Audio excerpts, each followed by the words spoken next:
Hey guys, we hope you're all doing awesome. Welcome back to your favorite channel, Film Read. Now, who doesn't love talent shows, right? And America's Got Talent, being the ultimate talent show with a huge platform for everybody on an international level, is bound to be the best of entertainment. And of course, cringe. Yep, that's right, cringe. People from all around shine on the stage of the show, but not all performances are exactly shining. Some end up crashing and burning due to the sheer awkwardness and lack of talent. Today, we bring you 10 of America's Got Talent performances who absolutely were terrible. But before we start that, make sure you subscribe to the channel and have the notification bell on so you can catch all of our upcoming videos as well. Without further delay, gear up for more secondhand embarrassment, folks. First on our list, number 1, Andy Rowell. We don't know what Andy was thinking when he took the talent show stage, but boy oh boy, it did not end well for him. Andy decided on karaoke for his performance, and the song he chose for that was Tequila, a pretty weird choice. The entire performance was just him standing on stage repeating Tequila to the tune, which is barely enough for a talent show, honestly.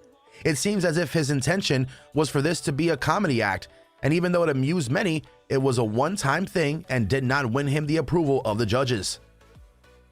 While we talk about the worst performances given on the show, why don't you comment below and let us know about some of the best performances you've ever seen on a talent show. Up next is number 2, Anthony PENOSO. Now this was one hell of a performance that earned all 4 red buzzers in record time. The performer who achieved it, Anthony PENOSO, a 50-year-old attorney from Florida who once gave up his passion for music in exchange for a degree in law, but is now back to reestablish himself in music. Unfortunately, he barely sang the first line of his song about being married to a younger woman when all the 4 judges pressed their red buzzers within seconds of each other, and Anthony had to leave the stage pretty disappointed. Anyone can love music, but not everyone can make a career in it. Now can they? Number 3, I Am Robot. The next performer we'll be discussing is a robot. No, we're not being sarcastic. The performer literally introduced himself as I Am Robot and told that he came to life in the one-bedroom apartment of a man named Kevin.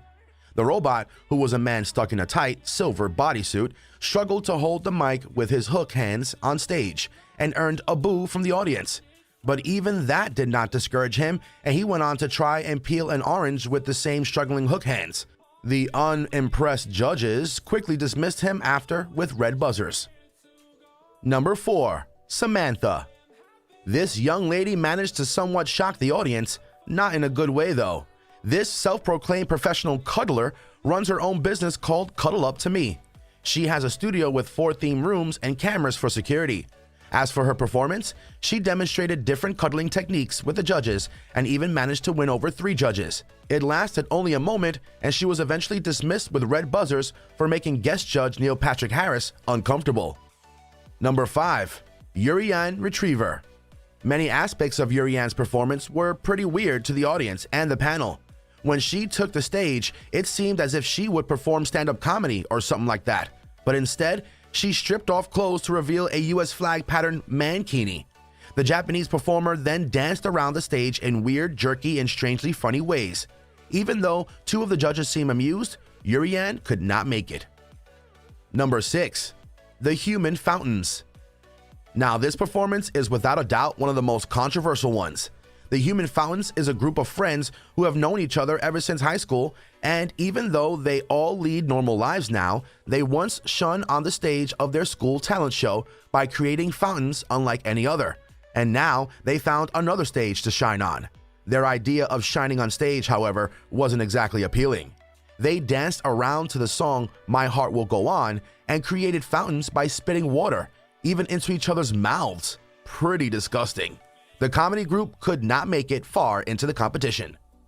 Number 7, Nick UHAS. Mad scientist Nick made it to the stage after impressing the judges in the auditions. He demonstrated different experiments with the help of the judges, from having them inhale sulfur hexafluoride gas to lower their pitch of their voices, to lighting the bubbles on Howie's hand on fire. 2 additional unaired experiments took place, and they didn't seem to impress Simon Cowell as much, which got Nick eliminated. Number 8, death. Death is nothing to be joked about, but Death came on the stage of America's Got Talent to joke around.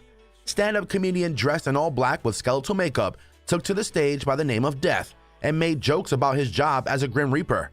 His first joke earned him an awkward silence, and his second joke an even uncomfortable one. 2 jokes in, and Death was a goner. After all, it's serious business. Number 9. Nick and Lindsay. Nick and Lindsay delivered a cringeworthy opera knife-throwing performance and earned the title of the worst live performance on stage of AGT by Simon Cowell. Many parts of the sequence just made no sense, like throwing knives that did not stick, Lindsay wiping her toes mid-performance, and Nick's weird take on Johnny Cash's Ring of Fire. To top all the cringe off, the two seemed pretty happy and excited with how their performance went. Number 10. Larry the Mime. Larry's mime act failed to impress the judges and the audience in the slightest, and they were explaining to him why his act was not AGT worthy. Larry the Mime seemingly lost his temper and insulted Howard, calling him a moron who runs his mouth and whatnot. But just as the security was about to be called, the judges realized that they had been played. Yup, Larry the Mime is a prank by Nick. Prank or not, these moments on stage were intense and quite embarrassing. We think that's enough cringe for the day. That's it for the video. Thank you so much for watching, and kudos to those who made it to the end. Leave a thumbs up if you enjoyed the video and subscribe if you have not already. We'll see you guys in the next one.